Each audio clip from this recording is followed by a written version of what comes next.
As an estranged adult child, in the world, navigating new relationships, I'm out there in the dating world, there's oftentimes, if not every single time, where somebody will ask me about family. I mean, it's a natural conversation starter when you're getting to know somebody. Oh, do you have siblings? Yes. My brother on, well, my mother's son, my brother on my mother's side. For background, for everybody who's new here, and I'm sure there's lots of you, or I hope there's lots of you. I'm an estranged adult child of over 30 years. I've had nothing to do with anybody on this side of the family that is my mother's. And that includes her son, my half-brother. I call him her son because that's the side that he has stayed on. So, do you have siblings? Yes. Oh, how old are they? Well, whatever. And I'll answer it. They're not asking me if I'm in a relationship or not. Oh, so are you close? No, we're not really close. Everybody's everywhere. In fact, I don't really come from a family that's close at all. That's just where we are. And that's literally how that will roll out. You see, I'm not defensive, and I know I'm on camera right now. Literally, this is the demeanor that I have because I've practiced this, because I've had lots of opportunities to engage with this. And there was a time where I'd go, well, we don't speak to each other, and no, we don't have relationships, and there was a lot of this and that, and I would go into a whole thing and give it all up to this person who I don't know what their intention is. I don't know if they're making small talk or they're predatory and information gathering. I have no idea. I was groomed to think that I had to tell everything to everybody, lest I be a liar. Not being transparent means that you're lying by omission, that sort of thing. So that's what I used to do. And I recognized over time and over therapy that that's not the case. We're allowed to keep our personal information as personal.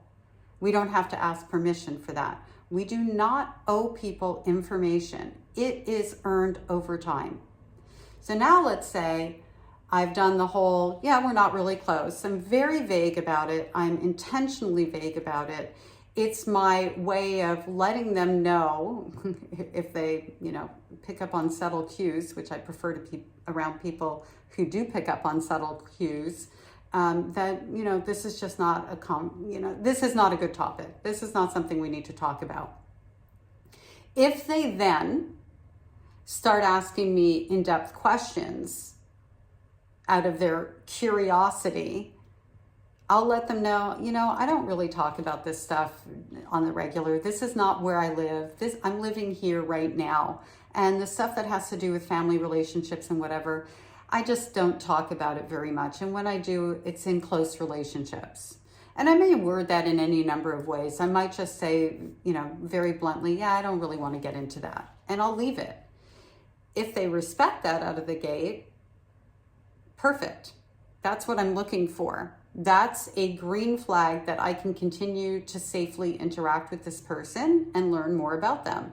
It's something that increases my desire to even do so. If they start going, but that must be so hard, like they're empathizing with me, and then they're asking me a question. So what they've done is they've aligned with me to now get information. And no, I'm not looking for the dark lining all the time. However, words matter, and the way a person goes about something does indicate where they're coming from. I created a boundary, subtle or not, that I don't want to get into the topic of the people that I share DNA with.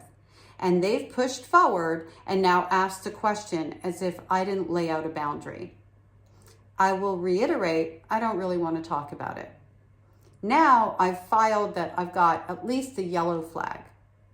And the flag isn't mine, it's theirs. They didn't respect that boundary out of the gate. Is this a part of who they are? Do they have bad intentions? What's going on there? If they leave it there, I may still interact with them and go out with them and just think, okay, I'm not giving them the benefit of the doubt. I only give that to people that I know really well, who have earned that. Again, I'm more like, okay, I like enough of the things that I don't have to throw out the baby with the bathwater. I'm not doing the black and white thinking. And maybe it never comes up again, and that was just a one of, and now we can, continue to get to know each other. If, however, they push the envelope one more time, dead to me. Done. I don't need to see anymore. I'm uncomfortable in my body. I don't feel safe, seen, or cherished, meaning valued. I'm done. I don't question, oh, what am I going to miss out on with this person? I don't want to know. I don't want to take the risk. I don't waste my energy because I treat myself with value. I don't betray myself. That's how I grow my own confidence. The less I'm willing to betray myself, the more I can trust myself, the less I gaslight myself, the stronger I am in interactions with people who are boundary pushers or toxic or possibly toxic, all the things. So in closing, as I've kind of gone off on a whole thing here, you do not owe anybody information. A person who pushes for information when you've created a boundary to say, I don't want to engage over that, is a person who's telling you that they don't see you. And there's a good possibility that they're not going to be a person who's going to treat you well in a relationship. The fact that you are estranged is not a reflection on you in any way. It's not you being a bad daughter, a bad son, a bad sister, a bad grandchild, none of those things. It is more of a reflection of you came from something that at a minimum was dysfunctional, at a maximum was abusive, and you had to make a decision to choose yourself. And that takes a lot of actual strength and courage, by the way. Thank you for being here. If there's anything that you want me to make a video around, please drop it in the comments section. I hope this healing tip I've given you and relational tip I've given you is helpful. Again, you do not owe anybody information. Oh, and I know somebody's going to come at me, so let me preempt this, and I'm sweating. I'm in Italy. It's so hot here. Anyway, oh, well, just saying you're not very close when you're not in a relationship at all is lying. So the fuck what? So the fuck what? As a woman who's traveling alone, I get asked things like, oh, are you alone when I'm dining at a restaurant from usually a male? And I automatically say, no, I'm here with friends. I'm just having a meal alone tonight. As somebody who has, sat in the back of a cab and a cab driver, an Uber driver, whatever it is, has said, oh, is this where you live? No, this isn't where I live, even if they're bringing me to my home, or my husband is home. I don't have a husband. There are times where we, unfortunately, need to lie because there are bad people in this world who wish to do us harm. And if you want to get so black and white, oh, you're lying? Okay, so the fuck what? Don't feel guilty about that. You're not building a relationship on a lie when you say we're not close.